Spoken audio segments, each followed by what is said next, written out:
खिलल बा बदनवा। देखा चांस मारत रे 5-6 गो व्हाट्सएप पे भी पटौले बड़े। अरे ना ना ना सनी ऐसन हइए ना कैसन बात सनी जोना में के बुझत रहो में हइए ना 5-6 गो वाला तो हइए ना। तब कितना बात एक ही संभारा जाओ हइसन शरीर एक ही संभारा जाओ है बहादुर माने के बात ना। इहे से ना हाथ जोड़ के कहतनी कि सुनी सुनी भगवान, अरे सुनी सुनी भगवान जन बिहान होखे दे कि आज सनिए की कोन में तयाज राजा जी के कोरवे में हसियान होखे दे। हमरा की ओर से तो बिल्कुल छूट बा। दयाज राजा जी के कोरवे में हसियान होखे दे। आज राजा जी के कोरवे में हसियान होखे दे। कि आज बा पहिला मिलनवा मिलन निसवा के सनिया।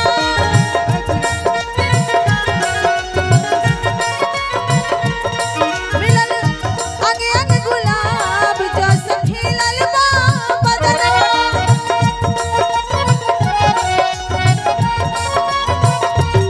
सुनी सुनी भगवान जन बिहान होखे दी।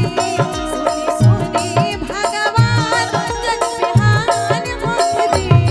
आज राजा जी के कोरवे में हसियान होखे दी। आज राजा जी के कोरवे में हसियान होखे दी।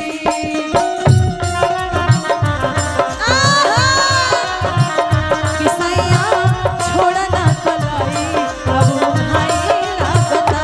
सिहरे आगे आगे बदनिया मोरे अगाई लागता।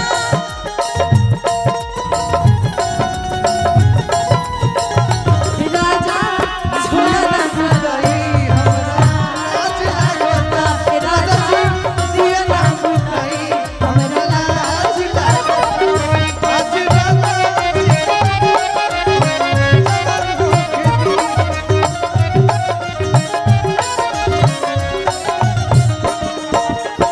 तो नाने कुछ कहल चाहत रे कहू ना रे। ए राजा जी के उठावा से उठ जाब साटी। ए राजा जी के उठावा से उठ जाब साटी।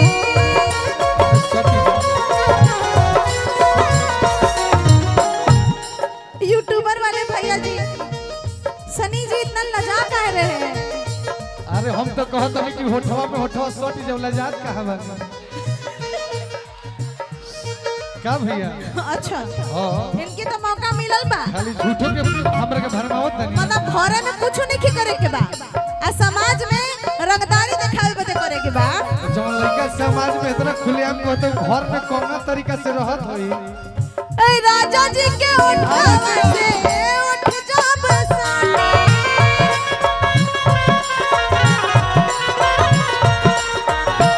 धुक धुक पहरे लगी दिलवा के बोले। धुक धुक पहरे लगी दिलवा के बोले। धुक धुक पहरे लगी दिलवा के बोले। का भइल रे तोने के ई सब अपन अपन सुहागरात मनावे लगले सो। ते आज लब के दरियावे में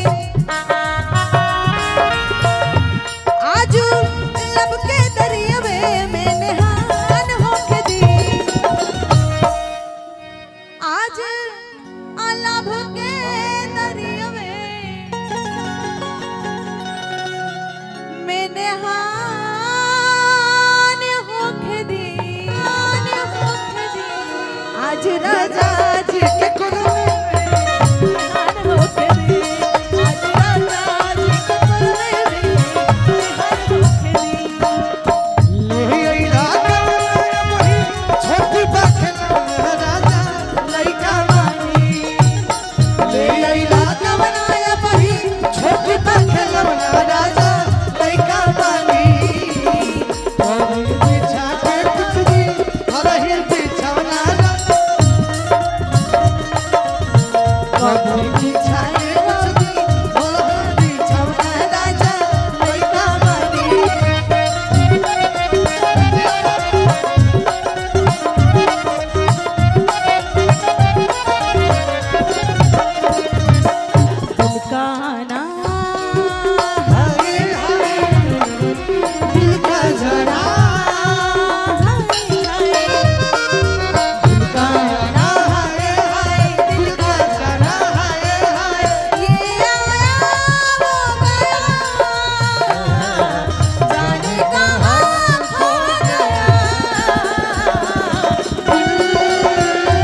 रहरी के यारे आओ इहे कुल कइले बड़ा तू इहे कुल कइले बड़ा तू भैया का कहनी जब है सब कहिए देलू कि आज राजा जी के कोरवा में सियान होके दो जवान होके दो तो हमरो सुनो हां हम आज की रहरी के यारे यही हो इहे रहरी ऊख कइले बड़ा एही से एको लइकी आज रहत की नहीं मसूरी लसादे यही हो अच्छा अका बिछाइबो सुन ना तार ओढ़नी बिछा दी हो जाए ए भैया ओढ़नी बिछा के तो मैं काम होइए सकेला अही तहन लोग काहे खाती है जनिया के बिछाओ ना हो अच्छा आज की रहरी के यादे यही हो आज की मसूरी लसादे यही हो मसूरी हां कि मन बात मजा मारे यही हो ए हमारे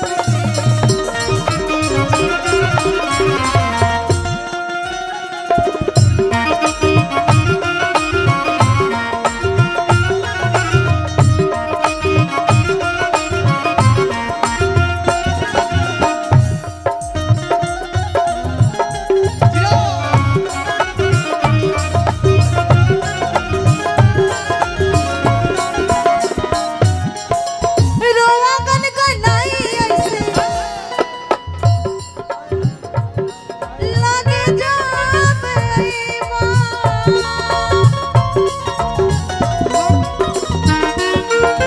रोवा गन गनाई जब लागे हमरा आईबा रोवा गन गनाई लागे जाबे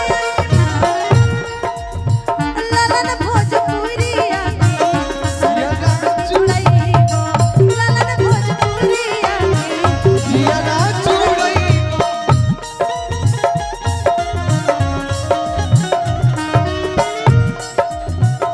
ए रजऊ निशा के अपने ए राजा निशा के अपने परेशान कइलो ए सोनी अनिशा के अपने नाजियान करत आज राजा जी के कुरवे में